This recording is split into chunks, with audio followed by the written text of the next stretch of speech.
Hey, how's it going, everybody? It is Jozzy, the Video Store Sasquatch here, and we are doing our Throwback Thursday. We're going to start here with two movie reviews, and then we'll go into our Better Call Saul 4 episode review part of it, and then we will do our box office report after all that. So let's start off here with Tyler Perry's Joe's College Road Trip. Medea's brother Joe accompanies his grandson BJ on a college road trip, starring Tyler Perry, Amber Rain Smith, Jermaine Harris. Of course, Tyler Perry plays three characters in this: Medea, Brian, and Joe. And then Jermaine Harris is his grandson, son, nephew, BJ. And then Destiny is someone they pick up along the way. This movie actually is very good. It's funny. I like Tyler Perry though, so it's not like kind of like a biased opinion. I think that if you like Tyler Perry movies and like what he does and his quality of movies, this is exactly what you want from this movie. Especially with Joe's character, it's interesting, like dynamic here because we get someone that would be from like an older generation dealing with someone with like the newer generations tolerance and rules and acceptance and like the story behind it. It also has a lot to do with that because that is one reason why Brian sends him on the road trip. So it is interesting, like kind of dichotomy there. It is a good movie though. It's funny. It has very funny parts. I always ask for like more comedies. It's great that we're finally getting some comedies. I know that Tyler Perry is not everyone's cup of tea. Um, with this. So I know that like the people that like Tyler Perry, I think are going to really like this, and people that don't like it, of course, are not going to like it. But I think there might be a couple of middle people that kind of appreciate what he did here, especially since there's not much Medea into this movie. There's only like one scene with Medea in it. I think that that will also help with like maybe some people come around like that maybe just were not they're tired of the Medea character and stuff like that to watch this movie. So it is worth I think it's about an hour 50 minutes, but it's like a 20-minute setup, and then really the funny parts and all the good parts are like an hour and a half into the movie. It is I like the road trip movies too. I think that there are an easy style to make comedy with all like the craziness that can happen when you're traveling and stuff like that. Like it's very easy to kind of do. I think I even said on this channel, like when we covered older road trip movies, why don't we do these type of movies more? Because I mean, it's such a simple concept, but it's like there's so much you can do with the comedy of it. Even like when Bo Rat came out, when you think about it and stuff like that, he like did a road trip across America, as well as Jackass. They traveled to the original Jackass. Remember they traveled to Tokyo and stuff like this. They did stunts and they did stunts all around America. They kind of catch people off guard, so it kind of like helps because you can always use different like generations. Like and just think about all like the classic road trip movies like Tommy Boy Road Trip, Jackass, like I said, Bo Rat, even Bruno went all across the country and interviewing stuff like that. So, I mean, there's tons more. Cannonball Run, like I think we even covered one like that was like spontaneous and stuff like that. I can't even remember like how I thought to even watch it, but I think I caught a clip and then I posted a review about it. So there's just a ton of easy ways to do a road trip movie and it'd be funny and entertaining, and this is definitely one of those. And plus, there's a little bit of history throughout it too when you break it down, so that is also as well good. I would give this movie a definite like C plus for sure. Maybe I'll go B minus, C plus, B minus, B minus. I was very entertained, so B minus. I mean, it's on Netflix, and that is Tyler Perry's Road Trip, directed and written by, of course, Tyler Perry. And the second movie we're going to talk about here, quick, is kind of interesting how I even came about this movie. Like, this is an older movie, came out in 2005. It's a lot like Love. On a flight from LA to New York, Oliver and Emily make a connection, only to decide they're not meant to be together over the next 7 years. However, they are reunited repeatedly and go from acquaintances to close friends to lovers. Supposed to be a question mark. I hope like you got that with the lovers. Directed by Nigel Cole, starring Ashton Kutcher, Amanda Peet, and Taryn Manning. But like when you hear this whole lineup of like actresses, you kind of see or actresses and actors, like you'll kind of see why. I kind of stopped and watched it. Catherine Hahn, Ali Lauder. Um, let's see here. there's so many more. Patel's in this from Harold and Kumar, Taryn Manning, like I said, Manapee, Ashton Kutcher, and I think Dylan McDermott shows up. I think that's his name. Like it doesn't have him on the top cast part because he just does play like a small role, but he's in this. So let's see here. Maybe that's not his name. Maybe it was not. It's Cal Penn. Herzer, not Dylan. So it's the guy that I always mistake for Dylan. Let's see if this is him. Nope. It doesn't matter, but he's in this as well. This is a crazy cast. Um, I was watching. I was just like kind of flipping through the channels, and I stumbled upon it on Stars. So it is on Stars for anyone who wants to watch it. Like it has just a lot of crazy good people in this. Maybe I'm still looking for the guy I mistaked for Dylan McDermott. He's a very popular actor, but like the pictures are small and oh, Jeremy Sisto, that's who it is. Okay, yeah. So I don't even think they look alike really, but Jeremy Sisto's in this. I kind of remember him from other stuff, so that's kind of why it kind of caught my eye. Maybe I thought he was still.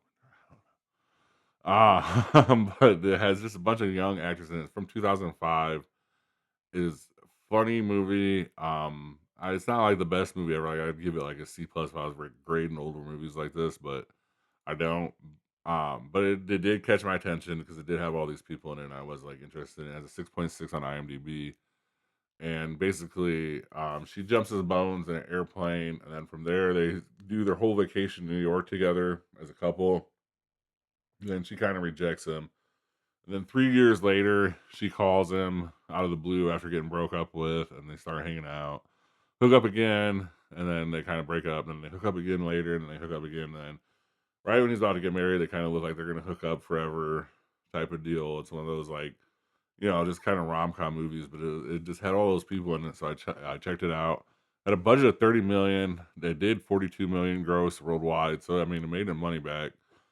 Either way you look at it, like I don't believe in the advertisement. And like when the more you read onto these like money figures and stuff like this, they trying to like screw the actors out of like points and percentages.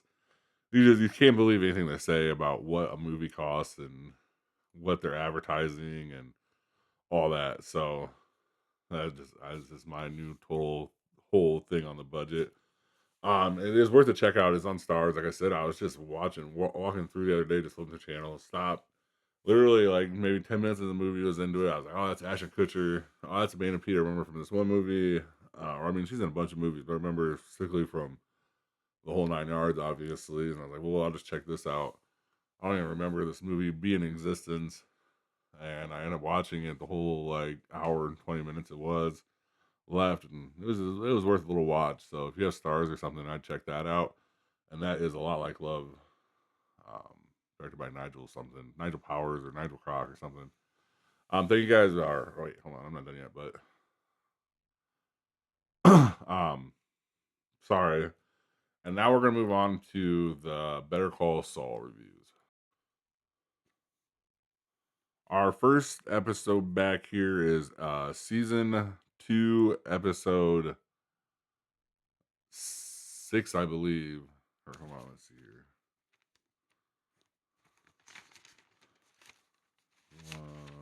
1, 2. Oh no. So season 2, episode 3, Amarillo. We're gonna go into through season 2, episode 6. That's what I was meant. It was Amarillo. Started the first air date was February 29th, 2016.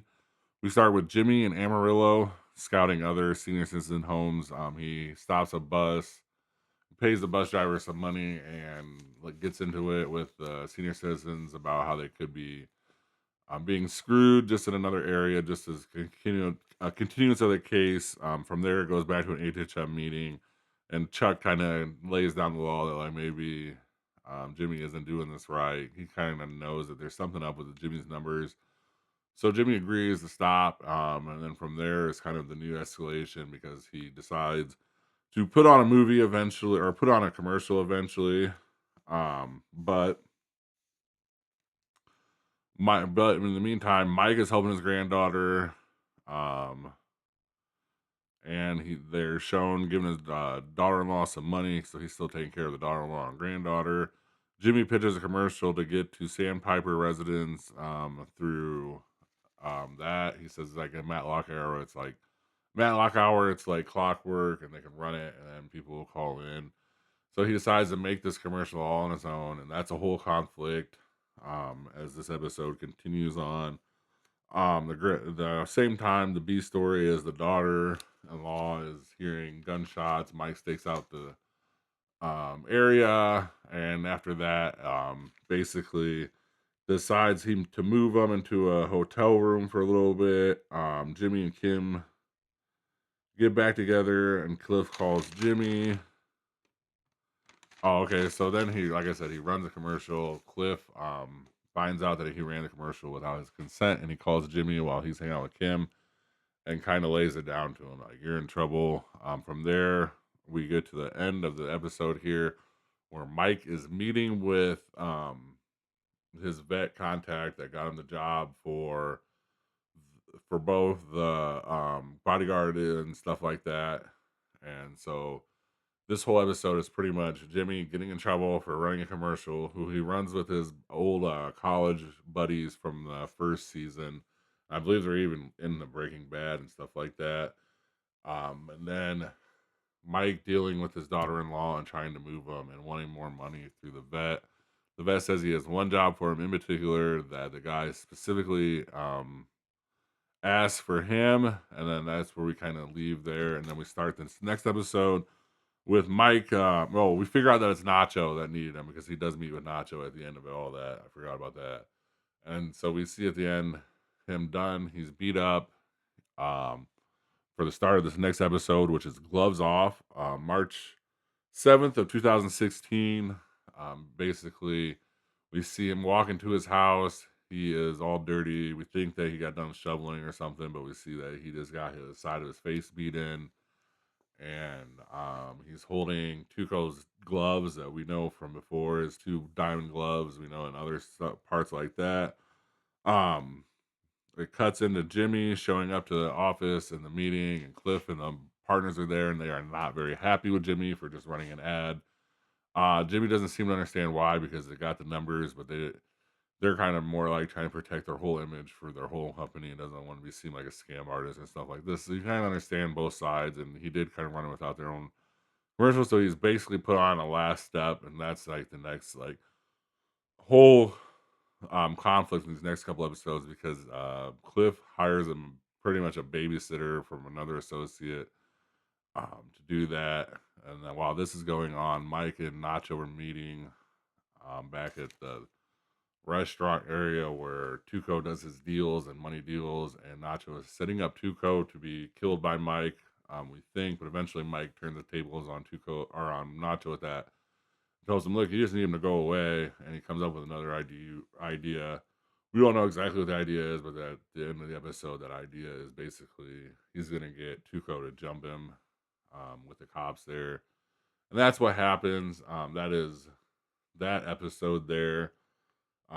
So Jimmy, oh yeah, and Kim in the meantime, by the way, from Jimmy's action is in shit at HHM because Howard blames her for not only getting Jimmy the job, but for basically his actions and knowing better and knowing that, hey, maybe you should have known or asked questions, even though she didn't even know that Cliff didn't know. So she's in a dog pound there. Jimmy tries to reconcile with her. And then the end of the episode is the scene that Mike gets jumped here. And then we're moving on to season 2, episode 5 here, Rebecca, March 14th, 2016.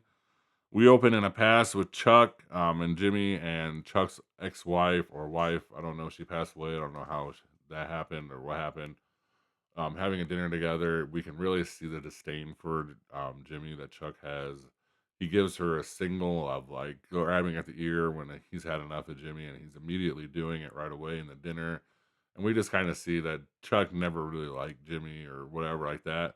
But that kind of comes into play because I think it's the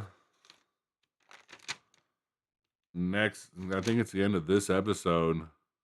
Yeah, it's the end of this episode where um Chuck tells the story of Jimmy and pretty much stealing the money from his father, $14,000. They roughly thinks grocery store, and that is the reason why that the grocery store closed.